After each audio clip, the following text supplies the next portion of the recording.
Okay, good morning. Uh, my Morning. name is my name is Patrick Boyle. I am the executive director of Ignite LI. Ignite LI is the manufacturing trade association for all products made here on Long Island. I get to go up to Albany, down to DC, talking with our government officials about what's going on the shop floor.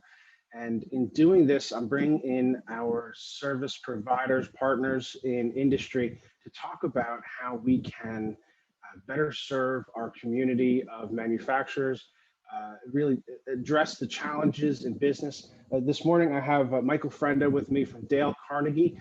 Dale Carnegie is a professional employee training operation, and Mike wants to talk to us about something that everyone's talking about right now, which is labor. How do we attract labor? How do we retain that labor? How do we build our labor pipelines? And really, Dale Carnegie is a great solution for that. Mike, why don't you give us a little intro? Great, Patrick. Thank you. I appreciate the chance to chat with you today about this. And hopefully the manufacturers out here on Long Island get a chance to hear some of this.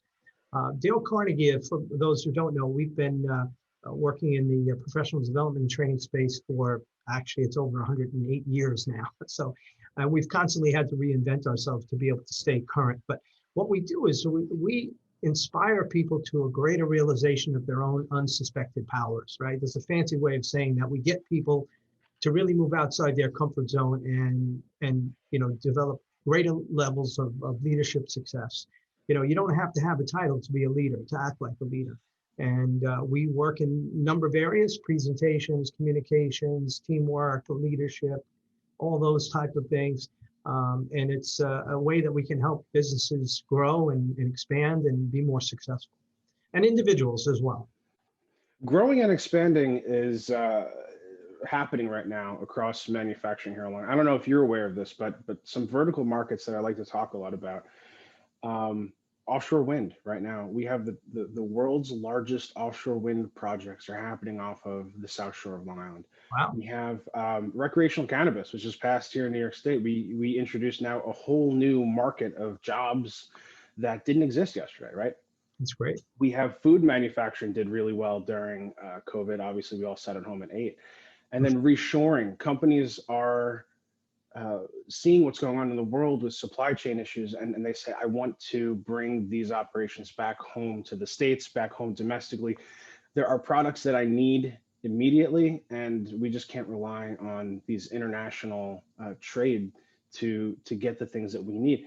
So across the board, across 11 sectors of manufacturing here in Long Island, we have companies that are growing. And in order to do that, we need to attract and retain employees, which is, again, something that everyone's talking about right now. Labor is a challenge. It's a challenge for everybody, but specific to skilled labor, especially here on Long Island, this is something we've been talking about as long as I've been alive. So I guess, Mike, I want to ask you, like, what are the best ways that manufacturers can attack the challenge of retaining and attracting employees, and how, I guess, what can Dale Carnegie do to assist that? Yeah, that's a good question. And it's really exciting to hear about the growth, especially in the aftermath of the pandemic. So it's a challenge, obviously, that's out there. And I think there's a number of ways to tackle that.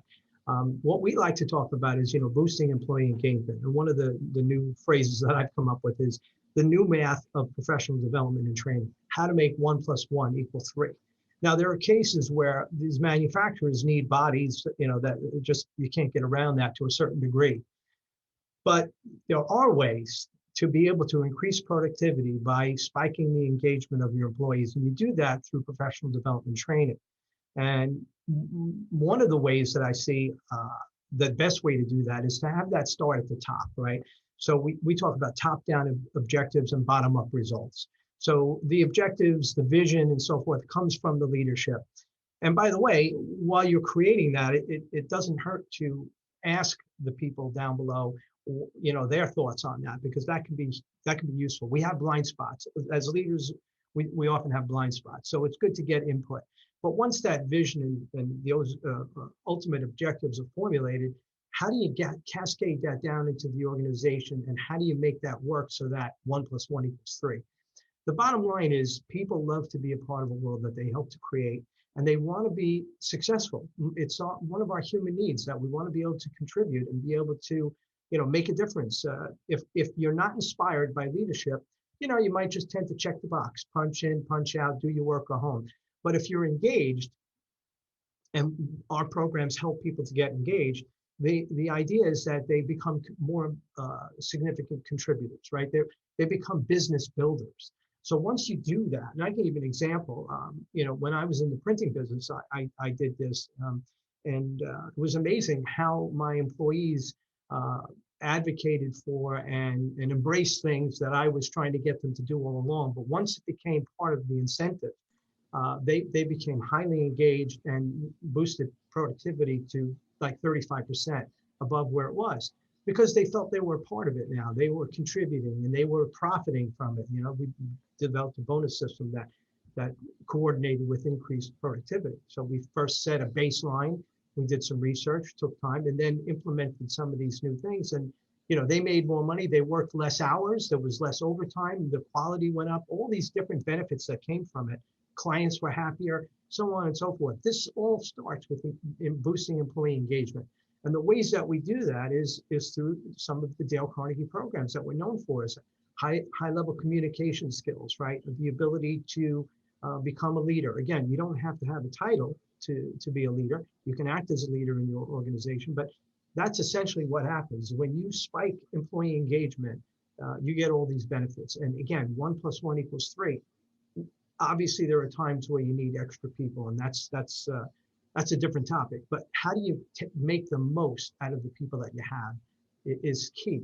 And setting those objectives up top and then having them cascade throughout the organization. I would say this too.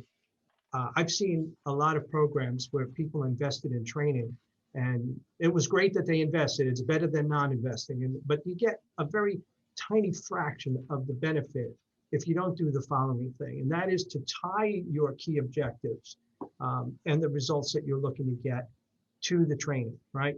If you're wasting your money and time if you don't do that. So the executive level has to be involved to that extent, where we're actually, and I give examples of that, where I've worked with manufacturers, people that are part of your group, that made sure that their strategic objectives were, the dots were connected within the training, right? They had to come up with programs. The participants in the program had to come up with ideas that increased revenue or decreased costs around the key objectives that the executive leadership set. So I would say, if you're going to invest in training, make sure that the executive level is involved, that there's buy-in there, and that the people understand that those key objectives are there. Wonderful. And I really like what you said about investing in training and building back that, the purposes why we're doing what we're doing, and tailoring that training to your goals, your strategic goals as a company. That's wonderful. So you gave us a couple examples of how businesses have interacted with Dale Carnegie, but can you give us a couple more about really some success stories? Yeah, sure. So, even outside of Dale Carnegie, I know about, stories. I also own a janitorial service company, so I'm kind of a student of that industry. And there's a company in Cincinnati that was 38 full-time people short every night. So you can imagine what a challenge that was for them, scrambling every night to meet the client's needs and so on. And they developed a program, and it actually became famous in a book called The Dream Manager. And it was all about tapping into the dreams of their employees to increase retention, right? Sometimes we don't want good retention, right? If the employees aren't bought in, they aren't engaged, maybe you're better off finding somebody else. But if you have people in place already and they're valuable to some extent, why not help to increase, the time that they stay there? This company took their retention level from about 3 months on average to 3 years. This book was written about it, called The Dream Manager. I highly recommend that people in leadership read that book.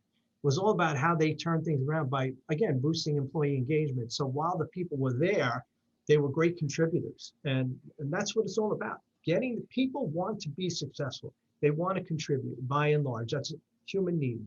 And I think it's up to leadership to inspire them and to get their buy-in, get their ideas. There has to be an alignment between the top and the different layers of the company, right? We want to make sure that we're in alignment with the vision, the values, and the mission of the company, and that those people can make their goals, as a part of that, but in alignment with the company, so everybody wins.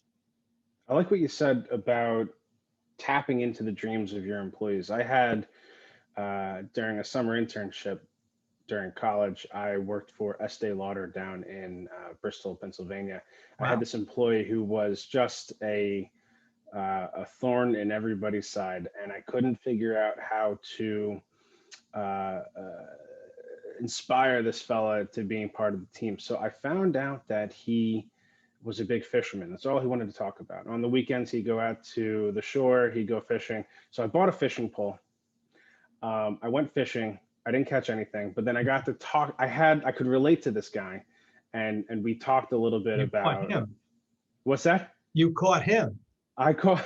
That's very good, very good. I caught him. So tapping into what inspires and what motivates your employees, I think, is really key. That's wonderful insight. I just add something there. That's a great story, and Dale Carnegie said something that really aligns with that really well. He said that you get more people interested by being interested in other people. You'll win more sales in 2 months than you will in 2 years by trying to get them interested in you. So you did that Dale Carnegie principle really well by showing sincere interest in that other person.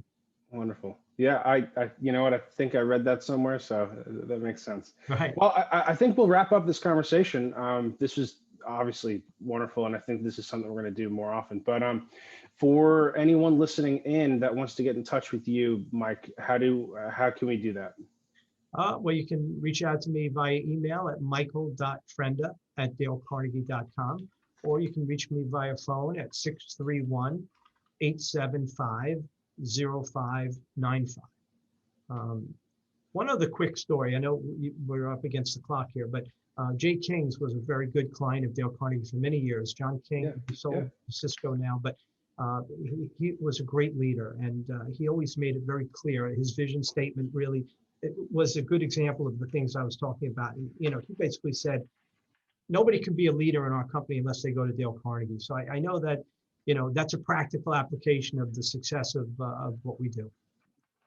Yeah, they've been a regional leader in food distribution, and they're a wonderful family.